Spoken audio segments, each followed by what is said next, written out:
오늘은 개헌 얘기 좀 해보겠습니다. 역대 대통령들은 임기 초기에는 대개 개헌 논의를 아주 싫어하는데 문재인 대통령은 적극적입니다. 그렇다고 개헌 전망이 꼭 밝은 것만은 아닙니다. 이준환 해설국장 나와 있습니다. 자, 이 국장님, 저희 KBS 여론조사를 보면 우리 압도적으로 개헌 찬성 여론이 많았어요. 이걸 어떻게 좀 봐야 될까요? 네, 개헌에 대한 여론조사는 크게 두 가지로 봐야 됩니다.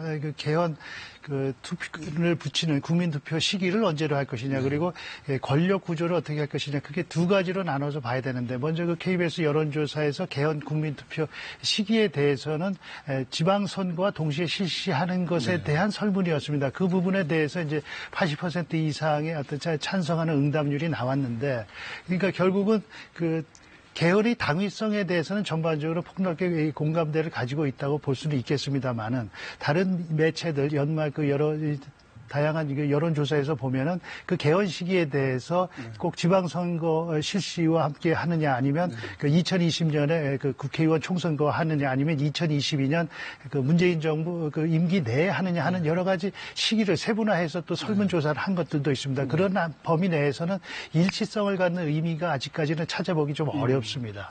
일단 개헌을 하자, 오케이. 그런데 그걸 언제 할 거냐는 건 이제 조금씩 의견이 다르다는 얘기고. 그러면 이제 제일 궁금한 게 이제 권력 구조인데 대통령제를 좀 수선할 거냐, 아니면은 그대로 하는데 임기를 좀 어떻게 바꿀 거냐. 지금 그게 또 가장 정치권은 관심이란 말이죠. 네. 연초 KBS 여론조사 이제 보도에서 보셨듯이 대통령 책임제냐 또 아니면은 분권형 대통령제냐 하는 설문조사에서는 분권형 대통령제가 다소 이제 우세하게 좀 나왔습니다. 네. 그러나 또 다른 거기 이제 또 일부 이제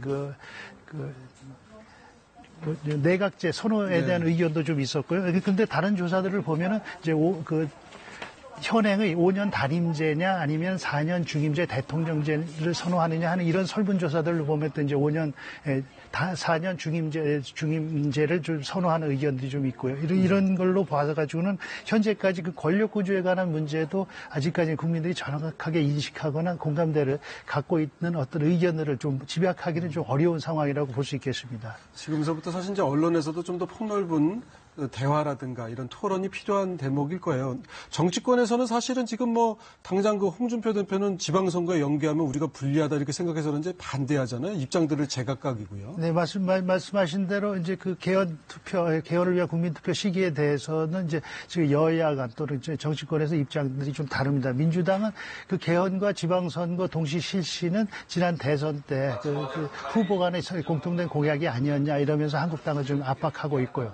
또 그리고 개헌이 만약에 이제 지방선거를 앞두고서 무산된다면은 한국당을 반개헌 세력으로 공격을 하면서 선거에 유리하게 활용할 수 있는 측면이 좀 있습니다.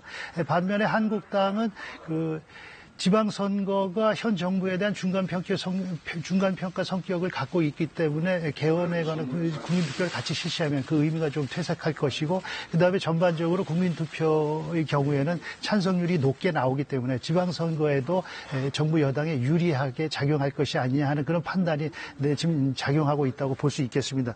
이처럼 두 당이 지방선거를 염두에 두고서 다양하게 논의를 전개를 하고 있습니다만 개헌은 어차피 국회의원 총수의 3분의 2 이상 찬성을 얻어야 되기 때문에 여야 막론하고 책임과 부담이 좀 있다고 하겠습니다. 사실 이제 이게 5년제라는 게 말이죠. 87년에 하도 이제 그때만 해도 장기 독재에 대한 두려움이 있으니까 딱 5년만 하자. 그러니까 5년이 가장 좋아서가 아니고 일단 장기 독재를 막는 길은 그거다. 그러니까 어떻게 보면 87년 체제 타협의 성과물이란 말이죠. 그 밖에도 이제 시대가 그 이후로 벌써 30년 이렇게 흐르면서 많은 변화가 왔으니까 차제에 개헌을 좀 여기저기 하는 김에 좀 손을 보자. 시대에 맞게 이런 얘기들이 있고 대통령이나 여당 측도 좀 그런 얘기들이 있어요. 그래서 국회가 못하면 대통령이 발의할 수도 있다. 지금 이런 얘기인 거죠? 네, 그렇죠. 정부 여당은 지금 국회에서 논의가 원만하지 않으면은 정부 여당이 대통령이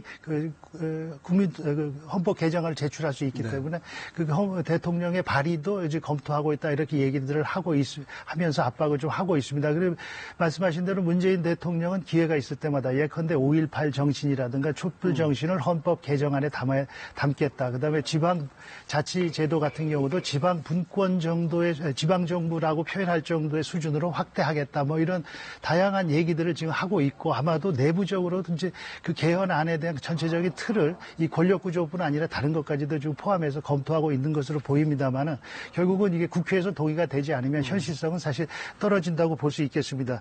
특히 그 말씀하신 대로 국회 정치개혁 특위의 그 외부 인사로 구성된 자문위원이 구성돼 있는데 여기서 지금 초안이 나온 걸 보면 이 권력 구조에 대해서는 논의가 사실 그 부분에 대한 접점은 없고 이제 오히려 전문이나 이제 자유경제 부분에 관한 부분들 그다음에 다양한 병역 의무라든가 이런 부분들에 대해서 건드려 놓은 게 있어서 앞으로 이런 것들이 정부 청와대가 개입을 한다면 다양한 이런 논의와 논란이 굉장히 심해질 것으로 보입니다. 네. 결국 이제 공이 그럼 다시 이제 국회로 온 감도 있는데 사실 헌법이라는 게 우리나라의 국채를 정하는 것이고 우리 지금의 모든 생각을 집약해놓은 합의문 같은 거잖아요. 그러니까 국회에서 결국은 이게 좀 제대로 다뤄줘야 하는 게 아닌가 싶기도 한데 어떻게 보십니까? 네, 그 이제 시한이 이제 국회에서 논의할 시간이 이제 6월 말까지로 돼 있습니다만은 이제 만약에 시간에 쫓긴다면은 뭐 다양하게 과거에도 이런 그 개헌에 관한 논의들이 좀 있어왔고 의견이 제기돼 왔었는데 이런 부분에 있어서는 아마 시간이 가면서 조금 더 압축이 될 수도 있겠습니다만 이렇게 다양하게 펼쳐서 논의할 것인지 아니면 어떻게 접점을 찾아가기 위해서 논의의 출입구, 입구, 그러니까 시작점을 어떻게 볼 것이냐를 이제 우리가 좀 차관점으로 가져야 될 것인데 지금 말씀하신 대로 그 87년 체제, 그 헌법 체제 30년의 그 체제의 최초에 어떤 논의로 이 개헌을 하자고 했는지를 우리가 먼저 생각을 좀 해야 될 것 같습니다. 그래서 이 대통령 그리고 그 안에 그래서 그 출구를 이 논의의 시작을 대통령제와 그 지금 현재 그 사실상 거대 양당제로 운영되고 있는 이런 그 정치 체제를 보완하거나 견제할 수 있는 선거구제, 예컨대 소선거구제라든가 중대선거구제, 아니면 그 득표수와 의석 비례수의 어떤 비례성을 그 어느 정도 조금 더 일치시켜가는 그 비례대표제 개선 보완점들이 논의의 시작이 되면은 어떤 시사점을 주지 않을까 생각이 듭니다. 하여튼 국민적 관심사인 만큼 정치권이 그 뜻을 잘 받들기를 바라겠습니다. 오늘 말씀 잘 들었습니다. 고맙습니다.